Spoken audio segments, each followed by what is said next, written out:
Le droit du sol tel qu'on le connaît aux États-Unis serait en voie de disparition.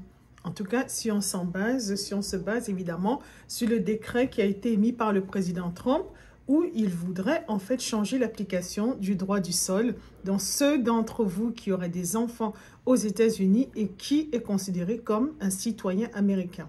Mais avant qu'on continue, je vous demande de suivre justement notre page. N'oubliez pas de tapoter, de suivre et tout, de partager. Je m'appelle Annie Coloco, je suis avocat d'immigration et on en parle maintenant. De quoi parle-t-on? On va vous parler, mais c'est quoi en fait le droit du sol? Donc, qu'est-ce qui s'est passé? Que dit la loi? Que dit le décret présidentiel? Qu'est-ce qui se passe? Parce que je dis qu'il y a des litiges, ça ne va pas se passer comme ça. Les États-Unis, c'est quand même un grand pays de droit. Et comment ça s'applique à vous, pratico-pratique? Voilà, on commence maintenant. Qu'est-ce qu'on appelle le droit du sol? Dans ce qu'on appelle jus solis, évidemment. Ça dérive du latin. Donc, jus solis, droit du sol. En anglais, birthright citizenship. C'est-à-dire que du fait de votre naissance sur le territoire américain, mais vous êtes considéré comme un citoyen américain. Voilà. Ben, ça, en fait, c'est quelque chose qui a été dérivé du 14e amendement. Et le 14e amendement, il a été en fait voté et ajouté à la Constitution américaine en 1868. Pourquoi? C'était au lendemain de la guerre civile aux États-Unis. Donc, au lendemain de la guerre civile, il y avait justement des afro-descendants qui se retrouvaient sans statut particulier. Donc, cet amendement a été passé qui donne la citoyenneté américaine à toute personne qui est née sur le territoire américain. Maintenant, en fait, qu'est-ce qui se passe? C'est que le président Trump, dans son décret présidentiel, il ne remet pas en cause le 14e amendement parce que ça, évidemment, je vous l'avais dit dans des vidéos précédentes, ce serait pratiquement impossible parce que c'est inscrit dans la Constitution américaine. C'est une constitution qui ne change pratiquement pas. C'est très difficile même d'ajouter des amendements et encore plus de pouvoir les ôter. Donc, ce serait pratiquement tâche impossible. Non, non. Ce qu'ils sont en train de faire, c'est en fait l'application du 14e amendement. Il y a une partie dans le 14e amendement. Et bien, c'est cette partie qui déclare qu'il ne s'applique pas en fait aux personnes dont les parents n'ont pas un statut légal et permanent. Maintenant, que dit le 14e amendement? Ben, en anglais, il dit ceci.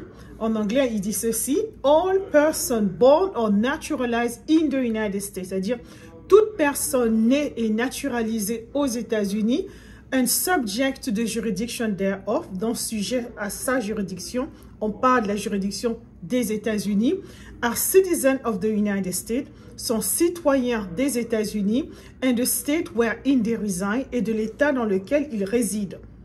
Voilà. Donc, that's a mouthful.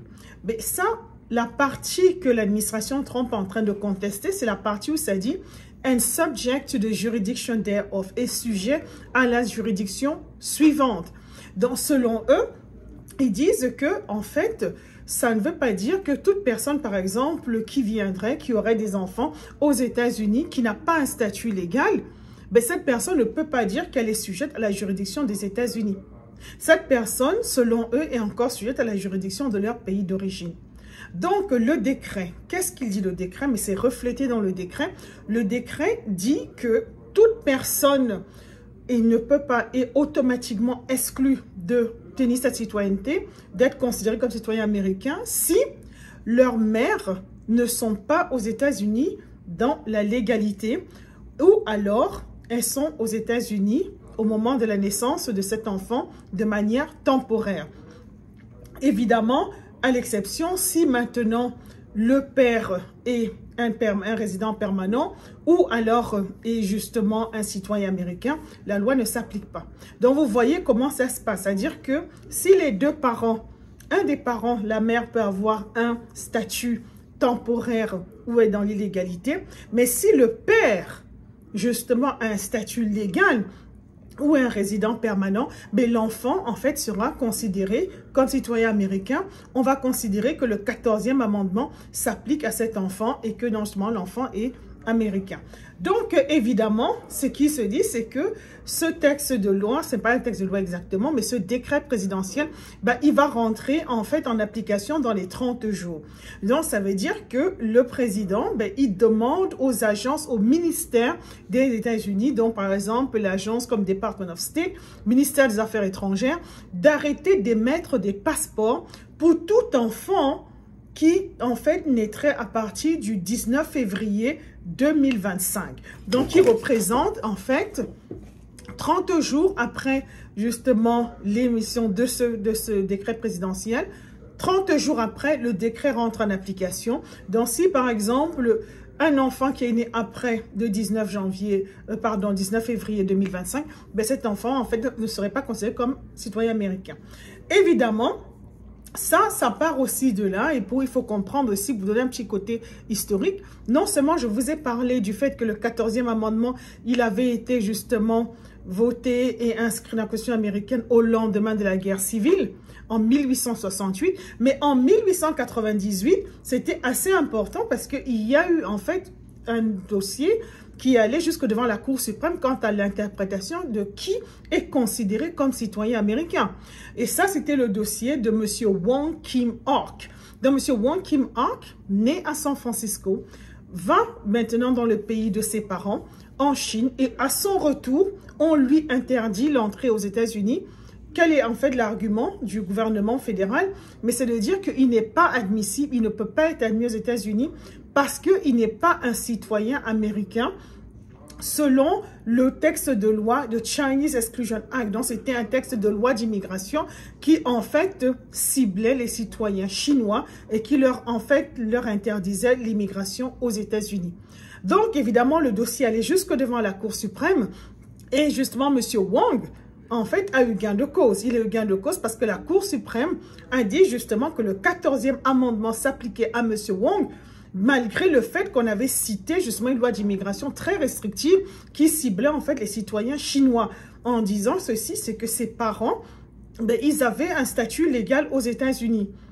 Maintenant, dans le camp de l'administration Trump, eux, ils disent, oui, mais ça, sous l'arrêt Wong, ce n'est pas applicable à ce que nous, on veut faire.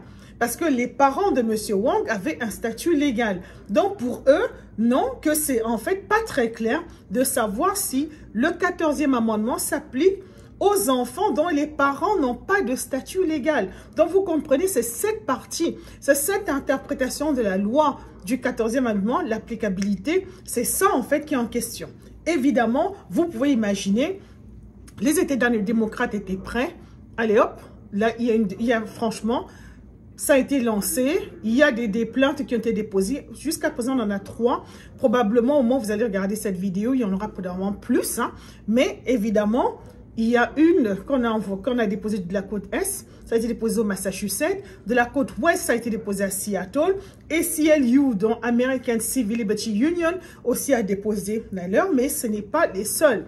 Et l'argument justement qu'ils ont fait, parce que lorsque on fait une plainte, on dépose une plainte devant la cour, il faut montrer qu'on a qualité. On ne vient pas juste déposer une plainte juste pour le plaisir de le faire. Donc, quel était en fait l'argument? Les États ont déposé au nom de certaines personnes. Par exemple, il y a une dame à laquelle on réfère, mais ce n'est pas son nom, on dit Jane Doe. Donc, c'est quelqu'un, c'est un peu comme on dirait Monsieur X ou Madame X, voilà. Mais en fait, c'est quelqu'un qui va avoir un bébé qui va naître au mois de mars. Et cette personne n'a pas un statut permanent. Donc, évidemment, les États sont en train d'argumenter en disant que si la loi, si le décret présidentiel, plus précisément, reste, ça va permettre, ce qui va se passer, c'est que ça va pas être bon. Et puis, il y aura des enfants qui vont se retrouver sans citoyenneté, qui vont se retrouver également, qui vont perdre leurs droits basiques, comme par exemple... Ils se feront face à la déportation, ils ne seront pas éligibles justement pour certains bénéfices sociaux au niveau du fédéral. Par exemple, avoir un numéro de sécurité sociale et évidemment le droit de travailler dans la légalité. Ils vont aussi ils vont perdre le droit de voter, de servir du jury. Donc, vraiment, les droits qui sont en fait accordés à toute personne qui est citoyenne américaine. Donc, ça, en fait... pour les États, c'est en fait quelque chose, c'est un préjudice. Parce qu'il faut démontrer qu'on a un préjudice lorsqu'on va justement devant la cour. Donc, évidemment, et aussi l'argument pour eux, c'est de dire que, mais si vous vous retrouvez que le président des États-Unis, mais ce n'est pas un roi, il ne peut pas venir par décret et imposer justement sa volonté et changer les choses comme ça. Donc, évidemment, qu'est-ce que ça veut dire pour vous? Mais pour vous, qu'est-ce que ça veut dire? Ça veut dire ceci. Pratico-pratique, les États ont demandé tous aux juges de leur accorder une injonction.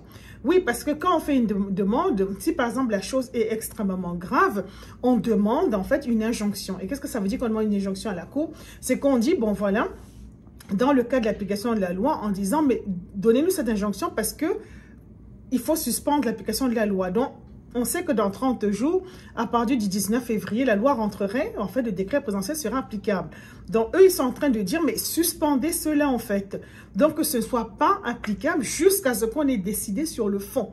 Donc, c'est exactement ce qu'ils sont en train de demander. On ne sait pas si ça va être accordé, mais je crois que si. Et évidemment, ce n'est pas la fin, parce que même si le gouvernement perd en première instance, vous pouvez être certain qu'ils vont se pourvoir en appel, mais en même temps, tout est stratégique parce que là où on allait déposer évidemment les plaintes, comme au Massachusetts, on sait que la cour d'appel qui a juridiction sur la cour au Massachusetts, c'est la cour du premier circuit. Dans la cour du premier circuit, la majorité des juges, en fait, sont des gens qui ont été nommés par les présidents démocrates. Donc, oui, c'est comme ça. Donc, en fait, tout est stratégique. Là où on dépose ces plaintes, donc, on sait que ça va aller en appel et que éventuellement, c'est en fait un problème qui va se retrouver devant la Cour suprême. Là, en fait, ce que l'administration Trump essaye de voir, c'est qu'ils se disent que vu qu'il y a de la majorité des juges dont à la Cour suprême sont de tendance conservatrice, donc ils espèrent que ça va probablement leur être favorable. Maintenant, on ne sait pas, mais voilà, c'était un peu pour vous dire en quelques minutes, mais pourquoi on parle de ça? Est-ce que c'est applicable? Qu'est-ce qui a changé? Etc., etc. Mais une chose qui est certaine, toute personne qui est née avant le 19 février 2025, mais ce décret présidentiel, même s'il rentre en vigueur, n'est pas applicable parce que c'est ce qu'on appelle le principe de la non-rétroactivité des lois, excepté si elles sont plus douces. Et dans ce cas, elles ne seraient pas plus douces. Donc, ce décret ne s'applique pas à toute personne, tout enfant, toute personne, tout adulte qui soit né avant le 19 février 2025.